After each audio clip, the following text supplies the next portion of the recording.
Today's special guest is Christian director and theologian John Christie. Welcome to the show, John. Thank you very much.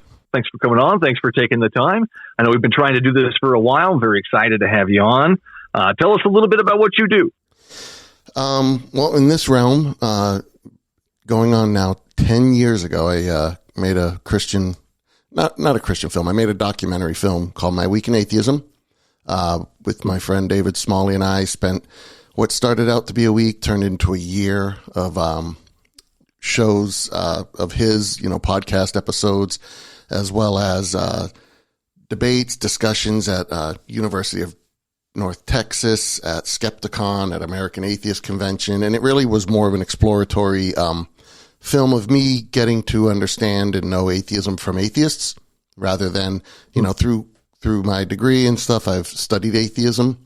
Read all the literature. I've read all the apocalypse men and all their books, and as well as many, many, many more still reading to this day. And, but I wanted to get outside of the books and into the people. And so, hear atheism from atheists and go that direction with it. And so we made a movie about it, and, that was 10 years ago. And since then, I've done some podcasting of my own, not as faithful or consistent as I would like to be. Unfortunately, I do have a full-time job that occupies a lot of my time, and a family that occupies a lot of my time. So I do it when I can and as I can, involved in my local church, again, same thing, as I can, when I can.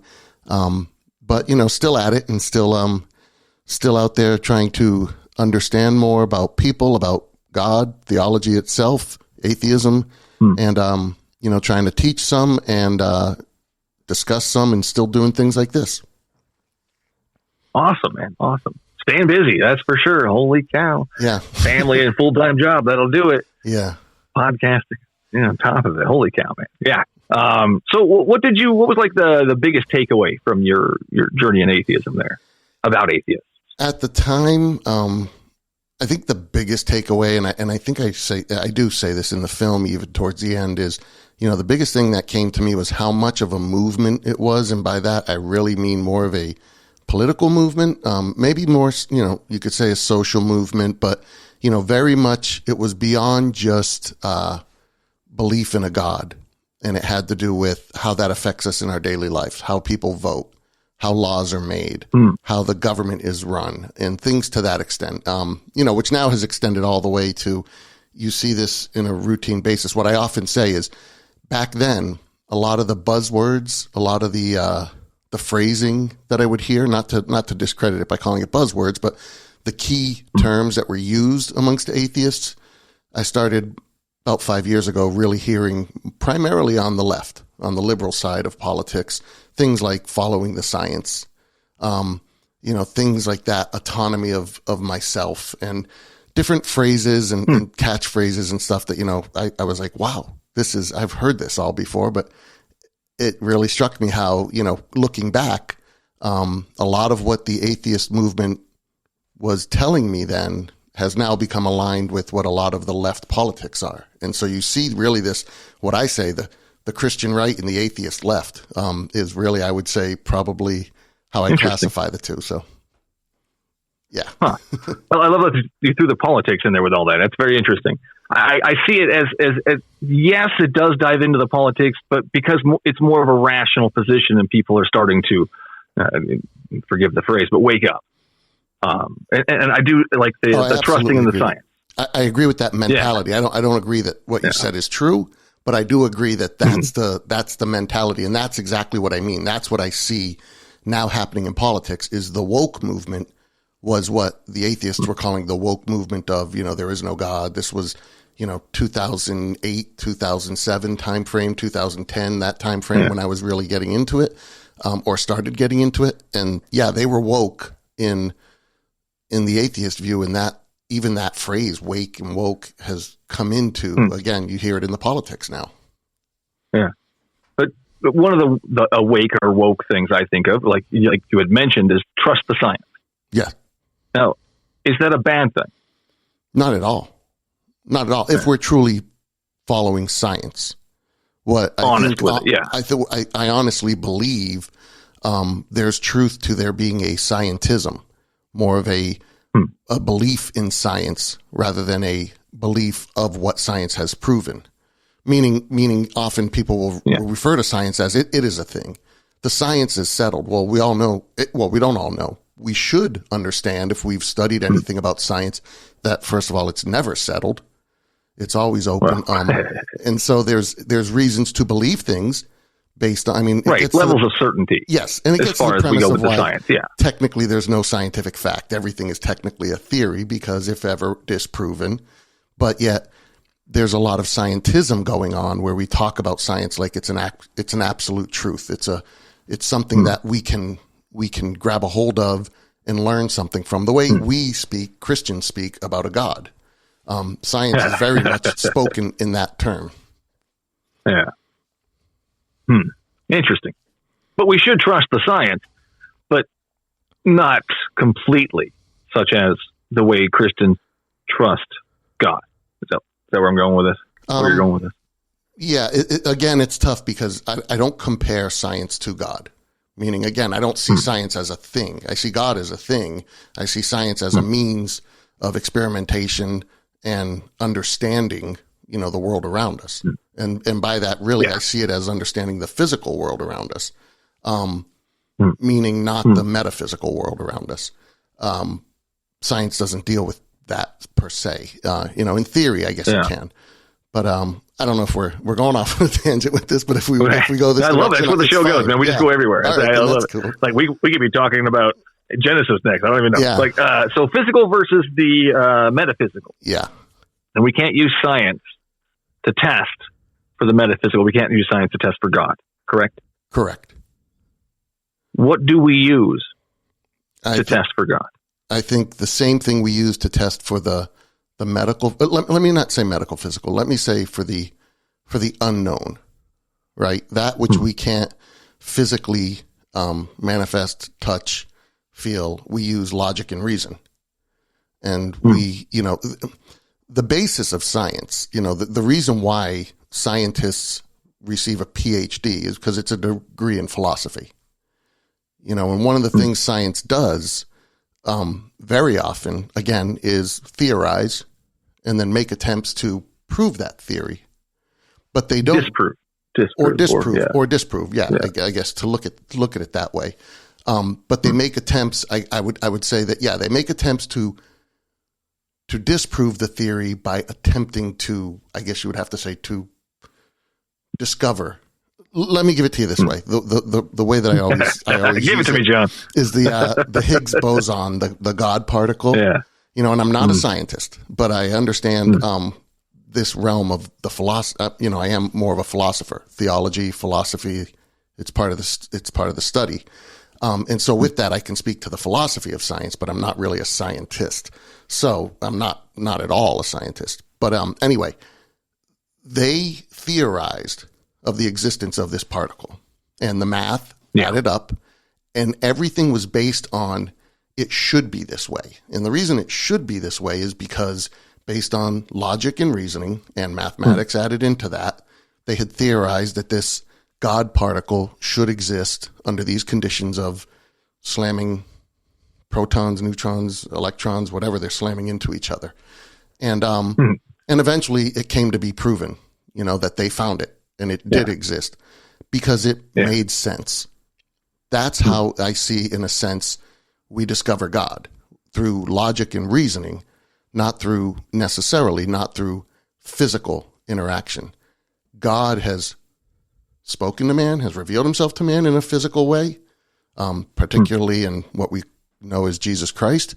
But we find God through other means of, again, our emotions, our logic, our reasoning, our immaterial parts, not our physical parts. That's a lot of claiming there, John. Slow down. Okay. Slow down the claim train here. Slow down. Go ahead. So how many of the particles did they theorize that were wrong? You're talking about with the God particle? Yeah. So we had to have had a lot of theories that were wrong to get to the right one, correct? Well, they had a lot of experimentation that I hesitate at saying disproved it, but that didn't pan out. Didn't pan out. Yeah. And or they were trying to find other particles we've theorized a lot of things that didn't turn out. Yeah. That's kind of what I'm going basically, to. Again, with my non-science description, that God particle is kind of the smallest atom. I don't know if you'd label it as an atom, but the smallest particle that we can find, and it existed inside of atoms that would be slammed against each other and exploded. And so they spent, millions, if not, I don't know if it was billions, but millions of dollars to create this tunnel type of machine or whatever that was. Yeah, that circle thing. Yes, exactly. And it would speed them into each other. The guy in the bike that rides around. And, yes. Yeah. And so I saw the documentary too. Yeah. and so the reason why I think that's so appropriate is because when you consider how much they invested into this thing to discover something that they had no reason to believe other than logic and reason dictated that it should be there, and then they eventually found it. And I think that's very similar to God, is that we have logic and reason to get us there, and then many of us, I'll say, find him. Many do not. And there's, we can talk about the reasons of that and why, but basically the point I'm using in that is it's the same thing, is we've put a lot of faith, trust into the science to find this God particle. And lo and behold, they eventually found it by a successful test. Using physical things to find the theory, yeah. Correct. And that's Using the problem with God, is we can't use physical things to test for an unknown entity that doesn't interact in the physical realm. No, I think we can, from the standpoint of we can, again, this is where we have our evidence. One of our evidences of God is our personal experience, and it does manifest in a physical way, in every way that so we God know can manifest in a physical way. Well, yeah, I mean, ultimately he did in Jesus Christ. So we can test God. Yeah, I'm not saying we can't test for God. Huh. I'm sorry. Yeah. No, I'm not. Yeah, no, good. Yeah, okay. So why haven't we done that, and why haven't we found him? I'm saying. I mean, Gideon did it in the Bible. I mean, there's a lot of people that have tested God and gotten results. So why is God still hiding? Why haven't we finished this theory and made it more of a reality? Why? Why is that? Well, I don't think he is hiding at all. In fact, again, he revealed himself in human as the Word became flesh. It was Jesus that was Christ. like when there was no cameras, though, John. I mean, yeah. I mean, if I want to reveal myself to the world, I'm going to make sure there's a camera in front of my face. Well, but we believe a lot that was revealed to the world at that time through wars and things that there were no cameras, but there were documentation and archaeology, and we have that similar type of support. But the point I'm making is, the point I'm making with that is, so he has revealed himself. I don't believe he's so hidden. He's not hidden in my life. I know many people that I can talk about, and you can probably go around churches all over the world on a weekly basis and hear testimonies of how he's not hidden. And that's where I'm saying the physical does manifest. The evidence of God does get manifested in the physical every time we have a life that's changed, a drug addict that stops doing drugs, and so on. Go ahead. That's different, though, John. These are feelings and changes of mind or ideas. This is not an actual physical evidence of a being doing something in reality. These are just people changing their mind. These are just thoughts. It's just, or feelings. Again, I would challenge that on a philosophical plane to say that at the end of the day, all an experiment is an experiential event, meaning I do something and I experience something with my senses to tell me that was true. The flame is hot, right? And but how do we test that? Well, but how do we test that to know that those feelings or those senses are from a particular invisible person? How can we test that? Because when we have those life-changing experiences, that is just as much an experiential evidence as me touching a flame and it burning my finger. Right, but that particular being that is causing it, whatever's causing that reaction of the human being, whatever's causing that, to know specifically who that God is based on exactly. How can we test? Like, is there a Jesus test we can do to make sure that it's Jesus causing these things and not Kali Ma or Spider-Man? Yeah, exactly, and not Krishna. Yeah, I think. And the millions of gods that are out there. Sure, and I mean, we made a red light god a couple months ago. So I mean, there's a new god out there. Yeah. Sorry. And so I think where that would come down to is a studying and understanding of religions and their, in a sense, their evidence, their texts, their scriptures, and a comparison and a judgment based on those.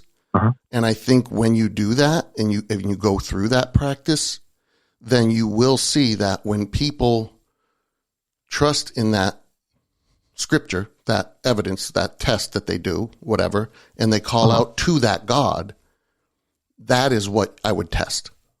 So that's what makes it real. So if people are healed or saved or comforted under Kali Ma, does that make Kali Ma real? It can make it extremely real to them. Yes. To them, exactly. But doesn't make it a real person or a real being that's actually doing it.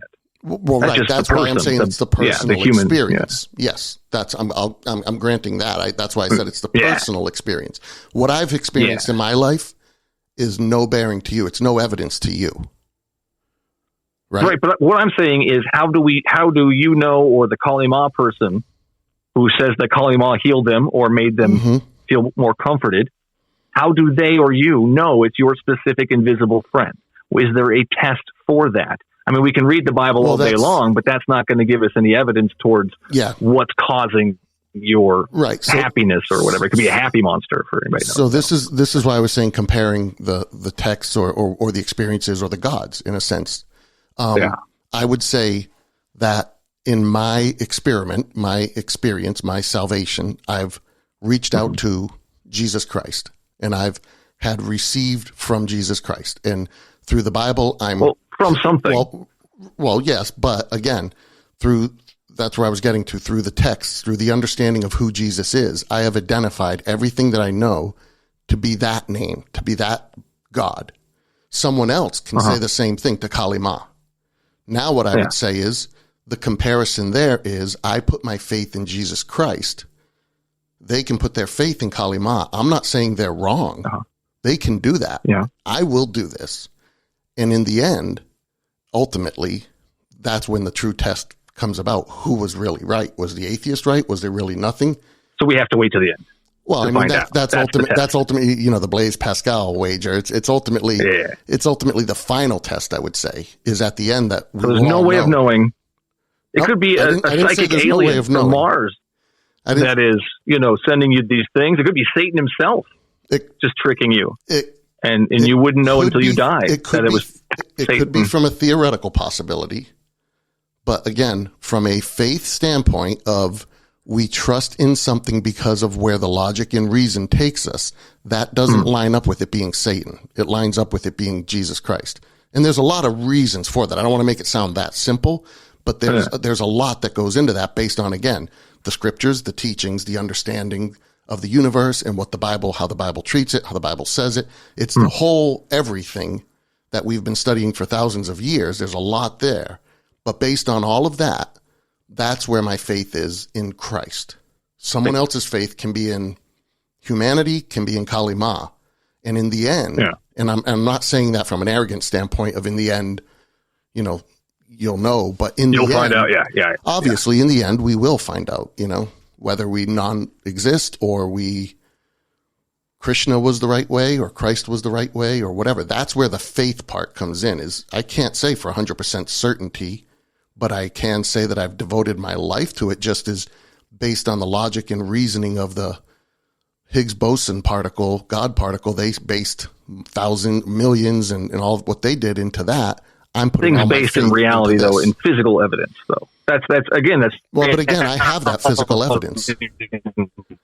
Physical evidence. It's not a Higgs boson, though. I totally butchered that word, but you know what I mean. It's not that particle.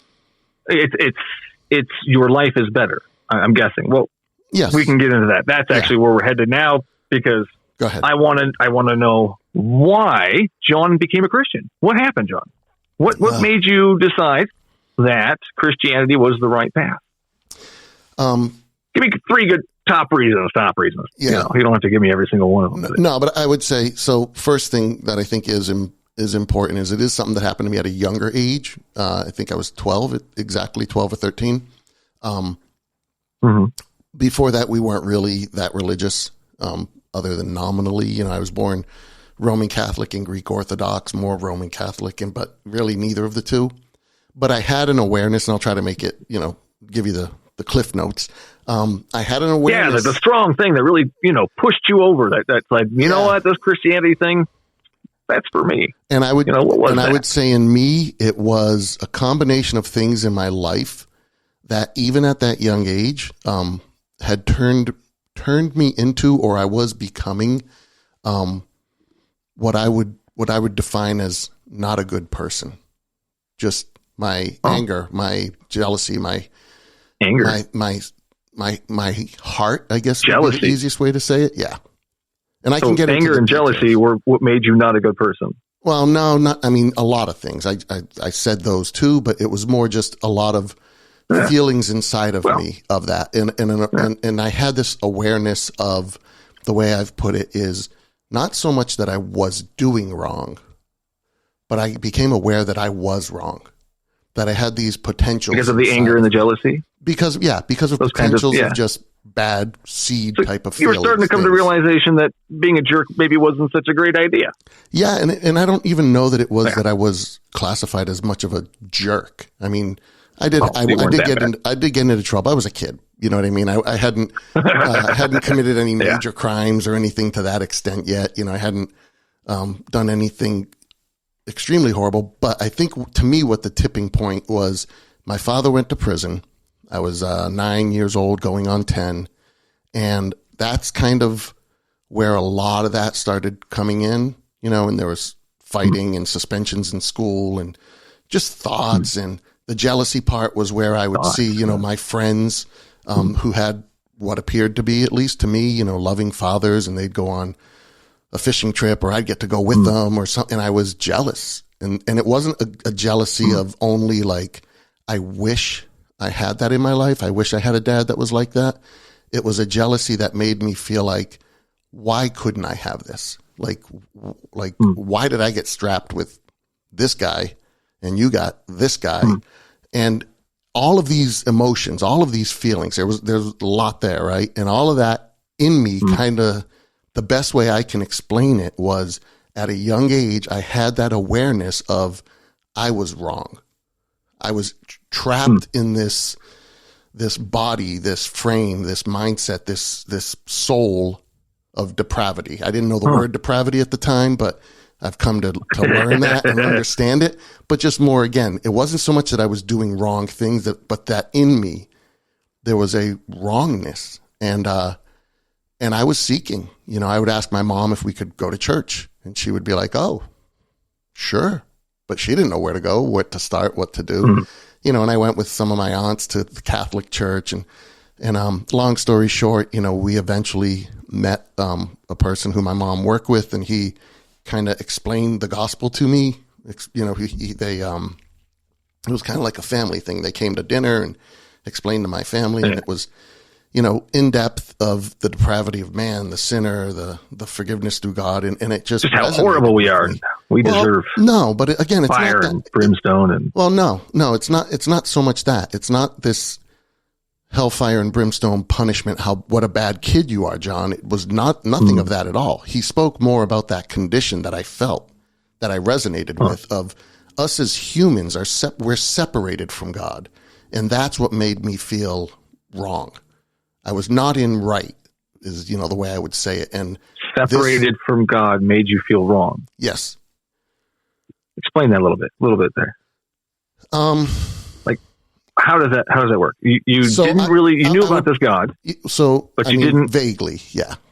Yeah. You vaguely knew about this God, but when you found out that you were separated from him, you knew that was wrong. Why? Yeah, because what the gospel teaches us, what we understand from Genesis through to John, or even all the way to Revelation, is that man is separated from God, that there's something that happens. Yeah, but why did you feel it at that moment, John?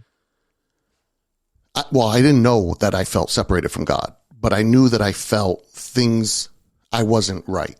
No, why did you feel it was wrong at that moment?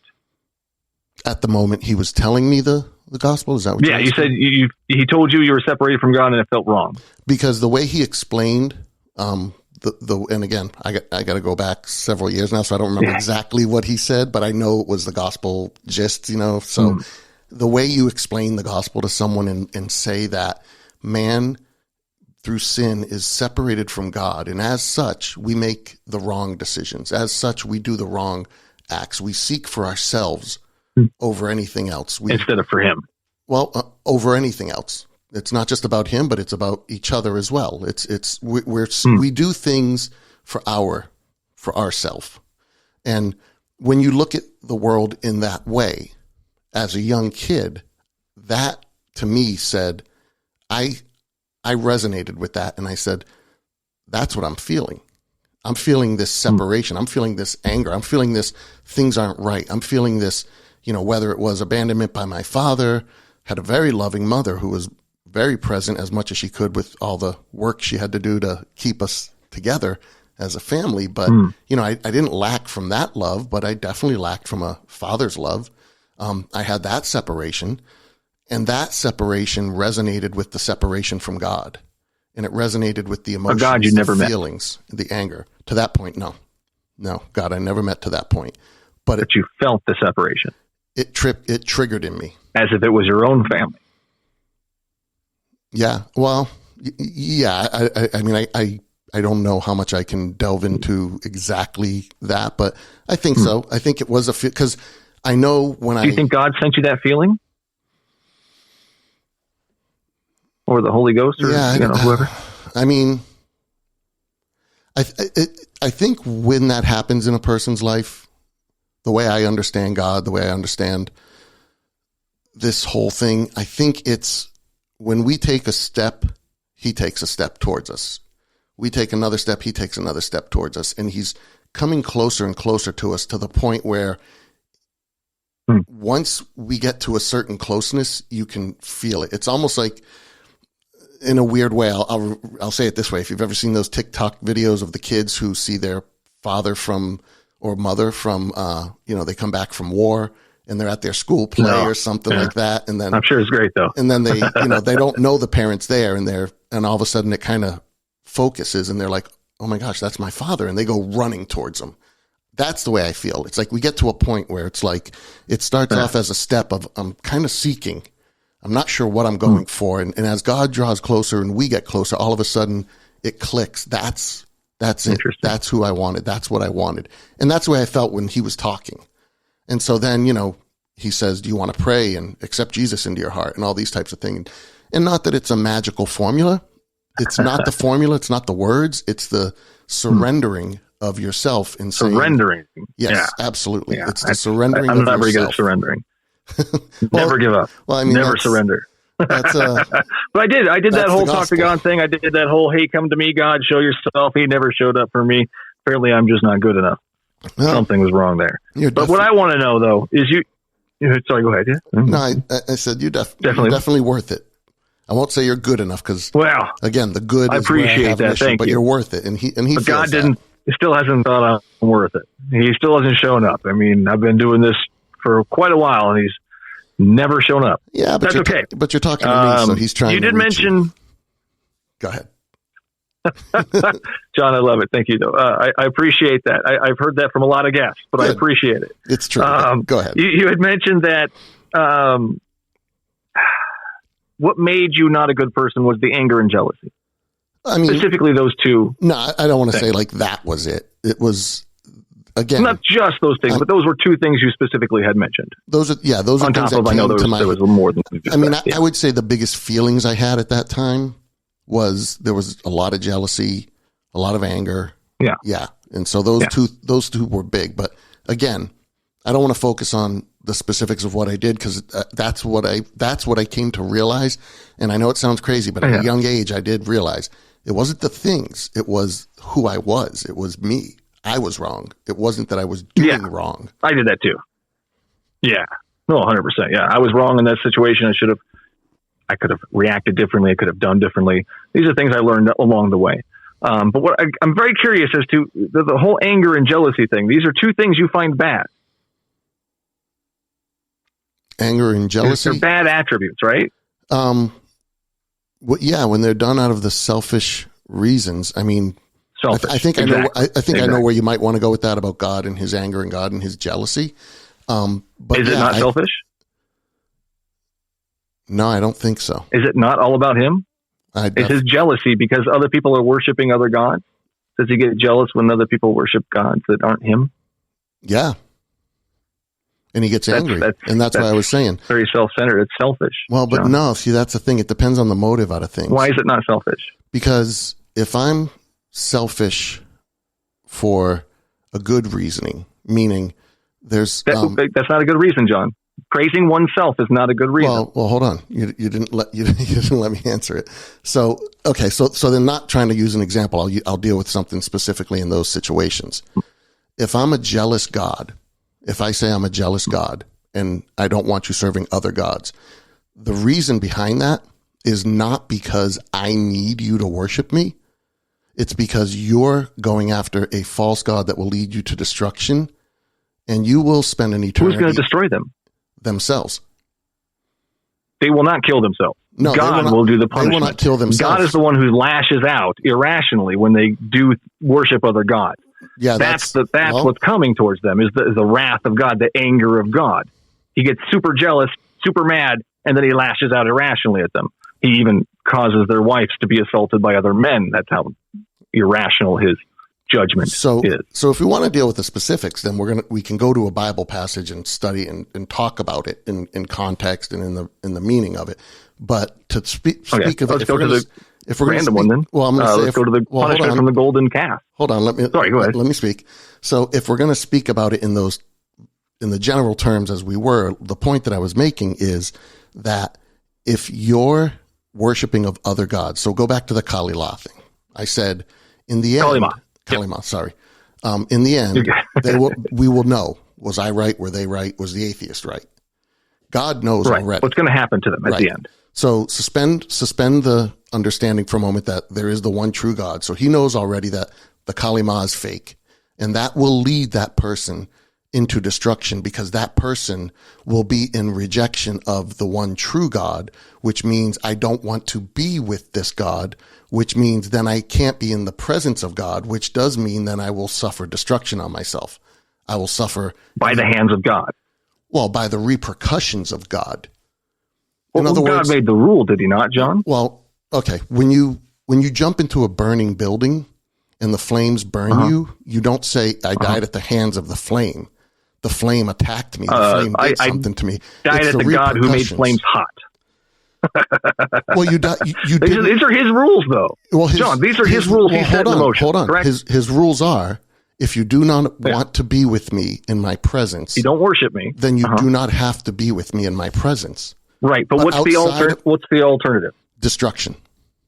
Complete destruction. Why did God choose to have destruction be the alternative? John, this is my issue. Okay, because it's either happy, joy in heaven or destruction. So you have to understand, again, suspend with me the one true God, suspend with me the Christian God so we don't get caught arguing whether or not that exists. Let's deal with him and those attributes. We have that person who set the rules. Let's keep him in there. So, that's the guy that set these rules up. That's what I'm saying, yes. So let's deal specifically with him. So the way that God is, one of his attributes is he's omnipresent, meaning he's everywhere.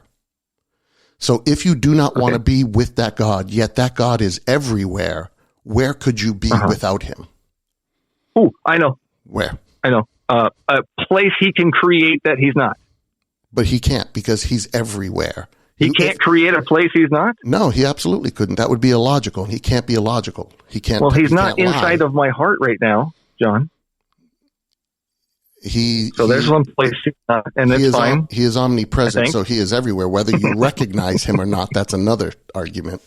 So you don't. Well, that's invasion of privacy. There, he needs to get out of my body. Well, I like that autonomy thing we were talking about earlier. I don't literally believe that Jesus is pumping inside of my heart. That's pounding. Those are expressions.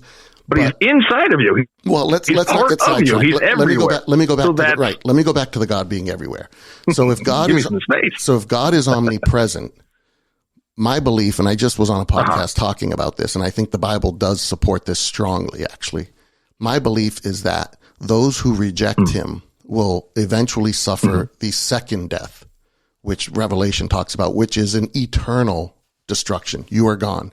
You no longer exist. You're snuffed out of existence. So he can do that, but he can't create a place where I can live happily without him. No, because he's everywhere. He's omnipresent. And you can't live happily without him, because without him, I'm doing it right now, John. You're not. You're not aware of him. You're not recognizing him.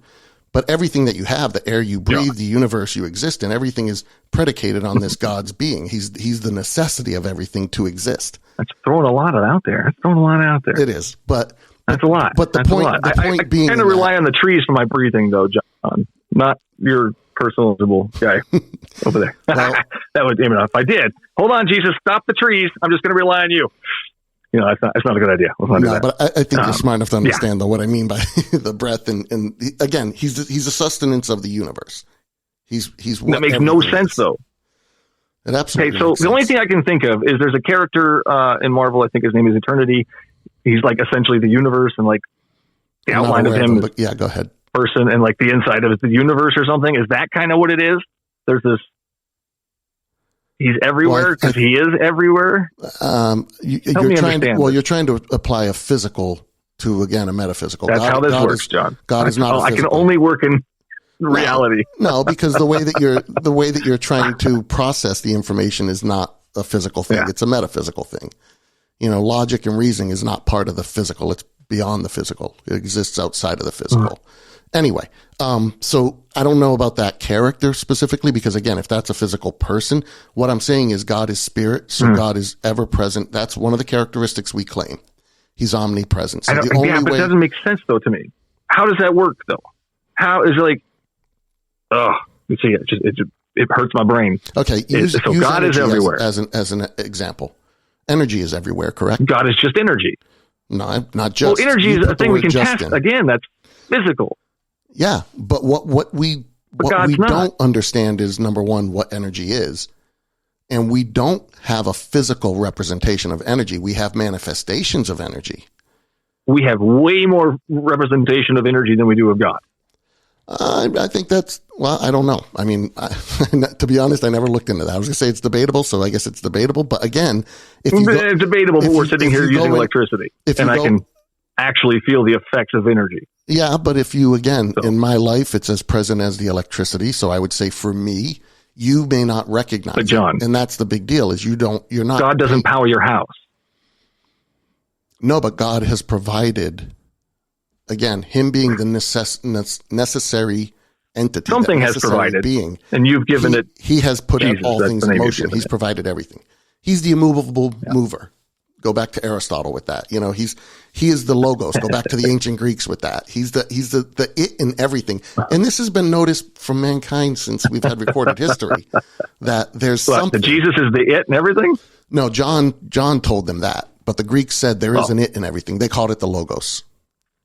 And it was the something. They couldn't put their fingers on it. They also all went crazy, and their drinking water was but I mean, we attribute a lot of what we know nowadays give them to too much credit. What the Greeks did. Well, we give them a lot of credit. I mean, we can't discredit them. Slow down, Louis. They still shit in public too. I mean, anyway, unfortunately, I've been to Greece and I've seen some of the ancient ancient cities. It's just weird. I love it. Would have been interesting to see and smell back then. No, yeah, definitely not. Oh man. Okay, so anger. Let's go back to God's anger and jealousy. Yes. Is there a point in the Bible anywhere you see his anger lashing out that you have an issue with? Oh, yeah. There's things that I look at and I say, "Wow, that is harsh." Yes. Such as? Is there one you can think of? Yeah. There's a few. I would say primarily, even though. I can understand the reasoning why it, and because the Egyptians instigated the killing of the firstborn, God still killed their firstborn. Even though the Canaanites instigated the killing of the children and the old and the weak, God still commanded Israel to go in and kill their children, their weak, their everything. That level of, let's call it retribution, eye for an eye, it's very harsh. But again, there's a story here from Genesis to Revelation that tells a broader picture of things. And one of the things you have to see in that is Paul sums this up in Romans 7 perfectly when he says that the wages of sin is death, but the gift of God is eternal life through Jesus Christ. And this is what the Old Testament is primarily teaching us. And we know this because this is exactly how Jesus revealed it, is you want eye for an eye, but what you need to recognize is you're just as guilty as those that you're attacking. So God used this period of time to reach man, to get man to understand, as Paul again says in Romans, that the purpose of the law wasn't so that we would keep the law. It was so that it would reveal to us our sin. So these things that God does in the Old Testament, he doesn't change in the New Testament, but it was a means of reaching man, of telling the story. And people can say, well, that's being a little flippant with human lives and different things. And that's, we could go down we could go down that topic. That's disgusting. And talk about, the Canaanite children and maybe we would not choose that way, John. That's absolutely. We both have a problem. You have a problem with it as well as I have a problem with it. But you justify it. Well, that's the difference. What I do is not justify it. I understand that what was going on at that time, and this is again what we learned from Hebrews, is that these things happened for us to understand. So there was a period in history. I still don't understand. There was a period in history that God interacted with man, and this is the Old Testament period, but there's a period in history where God interacted with man in a sense on man's level so that man would hopefully see his depravity, his wickedness. Right, hopefully, because God allows for free will. I'm a strong proponent of free will. Because God doesn't know. No, he absolutely knows what's going to change the hearts and minds. Oh, he does. So he could have chosen to change the hearts and minds, but he chose to slaughter children instead. Well, no, if I change your heart and mind, you don't have free will. He does it in the Bible. He did it with Pharaoh. He changed his heart and mind. So, like in the same story we're talking about, he did it. I'll go to the way Paul. He also showed up for Gideon. Showed up. He showed up for the Israelites. All these things he could have done. But you had mentioned that it paints a broader picture, and I've heard this before. It paints a broader picture, so it's great. It says, it's okay God slaughtered these children, these innocent beings for no reason other than to show off his glory, which he said. I'm not saying it's okay. But the problem is, we did the same thing as the broader picture of World War II. War's crap. We should not have war. But bad things still happen at the hands of monsters, just like these stories. Bad things happen at the hands of monsters. What are monsters? Monsters are people that kill children. Slaughter innocent children. God did these things. And it's okay. Nope. Never said it was okay. So two things. One is... So you tell God that it's not okay for him to kill kids. Hold on. You still worship him. Well, you're conflating things for a second. You have to deal with two things. What am I conflating? You have to deal with two separate things separately here. And there's a lot that you said earlier that I'd love to chase, but I'll just keep following where we go. First, I absolutely would say there is a difference between when God does something and when God commands others to do it. Okay? These two stories, let's start with the first one, the Pharaoh one. Let's just stick to that one. God did it. Go ahead. What are you saying? Not commanded it, but did it. What are you saying specifically of what God did? When he crept into the beds of the sleeping kids, okay, when he killed the firstborn in the middle of the night. Yes. Yeah. So this was judgment against Egypt, and keep in mind those kids though. Well, keep in mind that what Pharaoh had done previously was Pharaoh had killed all the firstborn of the Israelites. That makes zero sense. We did not go out and slaughter the German children when they killed the Jewish children. We did not do that. Why? Because we're not monsters. We are not the creators of life.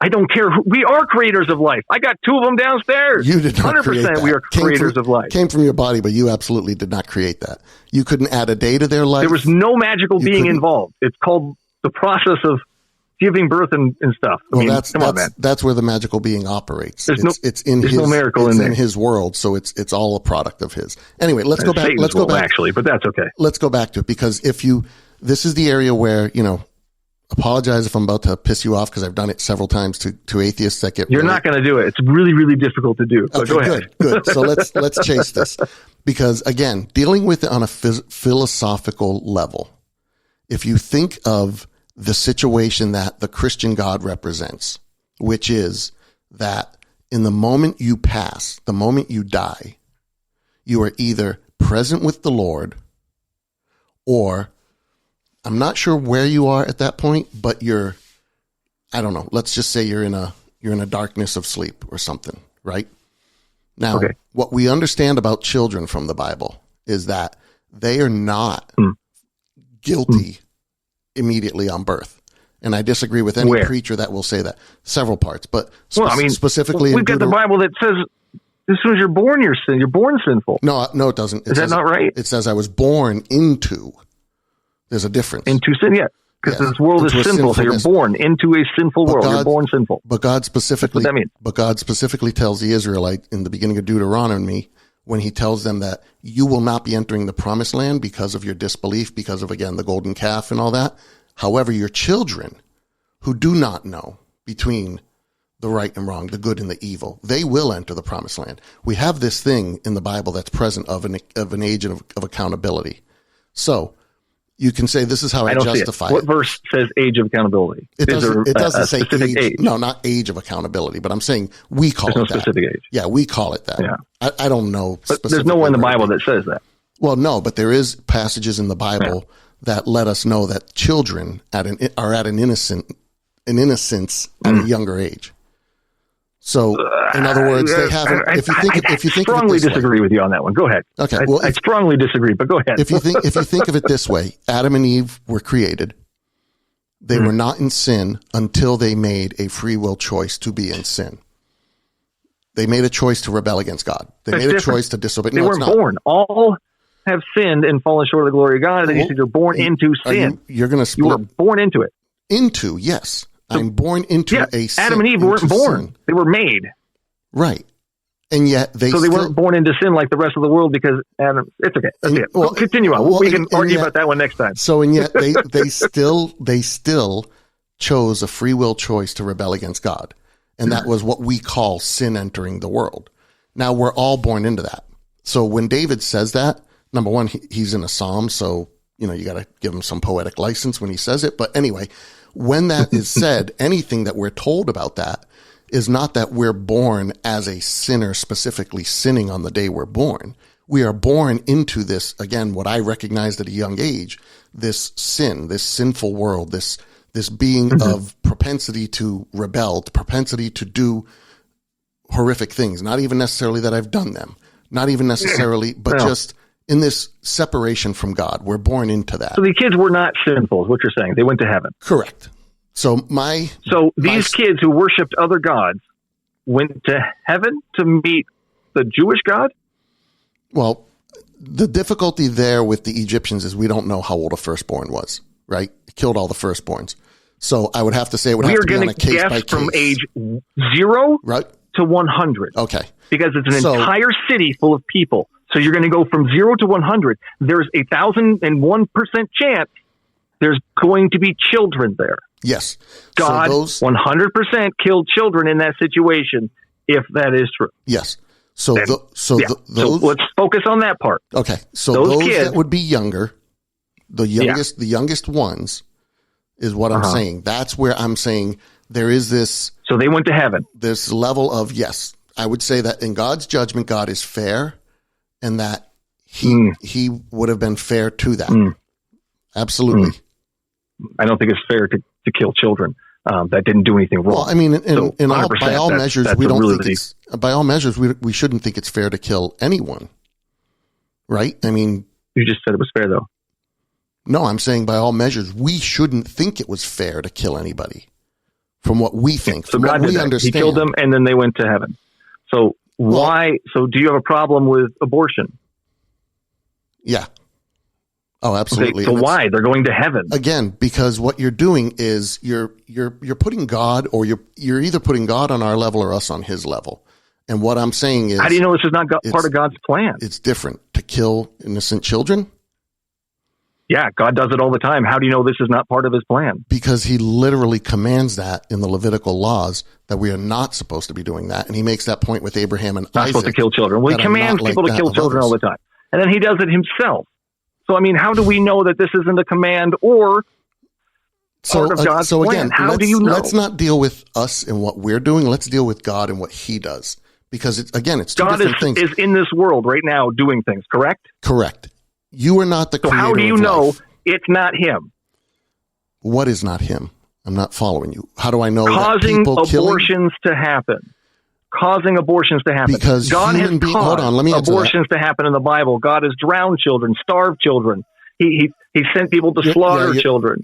So again, his track record is on track here. So how do we know God is not doing all of this abortion? Let me answer your specific question. How do I know God is not doing the abortion? Is because humans walk into a clinic where another human performs the act. Okay? But God is everywhere. God is influencing decisions. God is interacting in the world with people. See, this is a common misnomer that atheists have, and I don't know if it comes from, there are Christians that believe this way too, so I don't know where it comes from, so I won't say just atheists, but tell me, where am I wrong? What is wrong? There's nowhere in the Bible that makes it out that God is pulling all the strings of everything happening in the world. In fact, what you see is the complete opposite when you look through the entirety of the Bible. God sets things in motion. God's not in control. Nope, didn't say that. So, so he is in control, though. So he is controlling. Okay, listen. If I was, otherwise, it's either a controlled system or a not controlled system. Which one is it? It's an absolutely controlled system. If I was a CEO of a company, so God's in control. Hold on. If I'm the CEO of a company, do you think I'm answering every single phone call? Am I designing every single ad? Am I writing every piece of code? Well, you're just human. You're not able to. Doing everything. God is able to. But God, he's all powerful. But God chooses out of his power. If he wanted, so God chooses. Well, yes, of course he chooses, because he could be all powerful to make us robots that forced love him to do everything he asks. But what is that? That's not a relationship. Nobody's asking for that. I'm just asking him to show up and this is the world that God created. Is he created a world that gave us an ability to govern ourselves, to make our own free will choices. Because without did he know the choices we were going to make?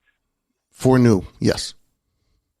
So God knew the choices, or knows the choices we're going to make. Yep. Correct? Yes. Okay. Does God interact to help us make choices? I think he's interacting every day. Absolutely. And now we're right back to what I said. How do you know God is not interacting in reality, in life, in our world, causing us to go and do all of these abortions? Because he has laid it out that for us to kill or murder a human, let's even take the baby out of it and just blanket it with the human. John, he has. Is wrong. Again, see, this is where you're conflating. You ask me about us doing something, and when I tell you why God has commanded to us, you say, but God has. And so are we going to talk about what God does, or are we going to talk about what we do? Well, in this instant, we're talking about now, God has told us to do these things. His track record goes with this kind of thing. God gets mad, children get punished. I am a jealous God, punishing the children. It says. If several places. If you want to talk about from God's perspective, I'll make it this simple and easy, and like I said, it can make you mad. If God I love it. If God has done it, or God has commanded it, right? If God has done it or God has commanded it, that is judgment from God. If man has done it or man has commanded it, that is a judgment of man, a moral judgment, a decision, a determinant. Okay? Man is not the creator and sustainer of life. God is the creator and sustainer of life. So we can talk about, is that immoral and whatever if we go down that path of God doing it, but that is the key difference. That's why I'm saying you keep conflating, jumping between man and God. If God does it, God is the creator and sustainer of life. He is the one who put it all together. He is the one that determined. And this again, you see with Jeremiah in the clay pots of, who are you, clay, to tell me, the potter, that you haven't made me right? He's all about himself. Or haven't done these Very things. Self-centered. Well, obviously that's he thinks he's really great. It. That's the way you see it. But he thinks again, he's really great. Come on, man. You know he thinks he's really great. There's a big story there. He talks about it all the time. So when we go to Leviticus 21:9. Wait a minute. If he's everything that's defined, he is absolutely great. So yeah, he does know. He does know how great he is, and he's aware of the fact that we need to recognize that. Otherwise, again, we will be separated from him in eternal destruction. That's his choice, not mine. Not his choice. It's the byproduct. You don't want to be with something that is sorry. His incapability of creating someplace that he's not. He's incapable of doing that, so now I have to suffer. Thanks, God. You have to not exist. You have to be gone. Yeah, thanks. You thanks do not. God. Well, you do not want to be in his presence. Right. So I can't exist because I don't want to be in his presence. Right. What a jerk. Because where would you be? I mean, somewhere else. Think about what you're saying right now. This is equivalent to me saying, John, think about what you're saying. Wait a minute. Your loving God refuses to create someplace he's not so I can exist without him. He would rather me just be destroyed. What a jerk. You're saying, I want to exist in an existence that God is everywhere, but I don't want to be with God. Do you not see how illogical that is? That's not what I said. I want to be absolutely what existing in some place where he's not. Right. Can I do that? No, because he's everywhere. Why not? Because he cannot create somewhere where he's not. A negative zone. Give me a negative zone. You don't? Okay. Come on, God. You serve a very interesting being, John. To me, that's a very simple, logical thing. If something exists everywhere, how can you be where it isn't? You explain that to me. This is also very simple, John. He is all-powerful, can do anything he wants, except make a place where he's not. Because it's illogical. He can't be illogical. If he was illogical, he couldn't be everything that he is. You're asking for him to make something. You're saying, I recognize you exist everywhere, so give me a spot where you aren't. That makes up. You're saying. Give me an all-powerful being that can't do everything. I think you don't understand what an all-powerful being is. Having complete control. Again, you're missing the point. But that's okay. We're both missing points. Back to the CEO analogy. A CEO has all the power over everything. As a human being. But that's a human being. You're conflating God with a human being. You're putting them in the same page, John. Okay, your God is bigger than a human being and can do anything he wants. A CEO has limitations. He doesn't say I can do anything I want. He specifically says I cannot lie. God can't do anything he wants. Cannot lie. Cannot not tell the truth. Otherwise, he wouldn't be God. That's a whole nother. Maybe part two, John. Maybe part two. But I want to get back into this punishment thing. We're getting a little off trail imposed on logic, and you have to. Go ahead. Let me write that down. Limitations. This is great. Thank you so much. Let me give you a brief example of that. Logic 101. A equals A. A does not equal non-A. I make it even simpler. Yeah, but A isn't an all-powerful being that can do whatever it wants, John. That's the difference. A is an all-powerful being, and A equals A. There you go. A does not equal A can B. also equal... A can equal B because it's an all-powerful being, and he can make A equal B. Then he's not logical, so he's no longer God can make 1 + 1 = 4, John. No, he can't. God can do anything. No, he can't. You're imposing He can create a world. So God cannot create a world where 1 + 1 = 4. Is that what you're telling me? No, he can't. This is the only world God could create. I don't know what you mean by a definition of world, but what I would say is in any existence anywhere, the laws of physics still have to apply. So, right. And this universe, in this reality, the laws of physics are this way. So you're telling me in a different reality, in a different world, God could not create the laws of physics to go in a different way. He couldn't contradict the laws we have. Not in this world. Not in any world. But if he created a different realm, universe, existence, whatever you want to call it. There could be another theoretical universe where 1 = 2. John, we're talking about an invisible man that gets angry at children. Well, and that's why I'm telling you, if everything that he does is predicated on logic. We're in a very interesting world. If everything he does is predicated on logic, on reasoning, on his omnipresence, his omnibenevolence, he's always good, he's all knowing, he's all powerful. If it's all of these things at once and simultaneously, then no, it's not possible for him to create a universe where 1 = 2. It's also not possible for him to make a judgment that would be immoral. And I'm not saying it's also not possible for him to slaughter kids in their sleep and be all good. You can't slaughter kids in their sleep and be all good. You can't be both, John. He passes judgment, and in that judgment, he is making the right choice. Otherwise, he is not the God that we think he is, or that I'm telling you right now, John, he is. And that slaughtering children is not the right choice.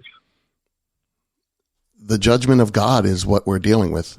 You're calling it the slaughtering of children, and I understand why you're saying it that way. Right choice. But let's just say let's just say at the time when it was the slaughtering of children. You're talking now about the Canaanites because we don't know about the Egyptians. They weren't slaughtered; they were put to death. They may have fallen asleep and they wake up in the presence of God. We don't know. And that's the point that I try to make in these things is, as the atheist, you think you know. He killed them. You think you have all I know, the evidence. he killed them. John, that's not the problem. No. The problem is he killed them, John. But the problem That's is it. the End of story. He killed them. That's the problem. The problem is the justification behind it. And there is no justification behind it. Okay, from your perspective, what I'm telling John, you, the justification you give me really doesn't. It's not a real. It's not even convincing to you. I'm not expecting to convince you. That's not what I'm trying to do with this. I'm just offering. Well, don't give me justifications. You don't think I'm going to be? That's fine. All I'm giving you is the stance that it was God's judgment. That's all I'm giving you. In God's divine judgment, he judged that one way. In your judgment, you're judging it a different way. You have a different perspective than God does. You have a limited perspective. Do you think it was a fair judgment? Yeah, it had to be. It had to be, otherwise he's not God. And I realize that you think, well, that sounds so naive, and that this is where the faith comes in. Faith is trust.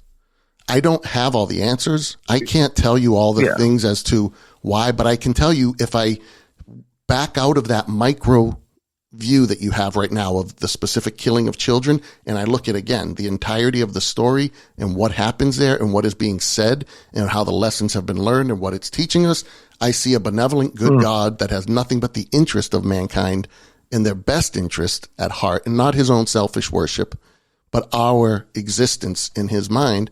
And yes, I trust that he made the right judgment. Absolutely, I do. Without all the answers, that's where faith comes in. Based on what I do know, I can make the judgment of trust that he has made the right answer. Otherwise, he is not the benevolent God, and I am duped.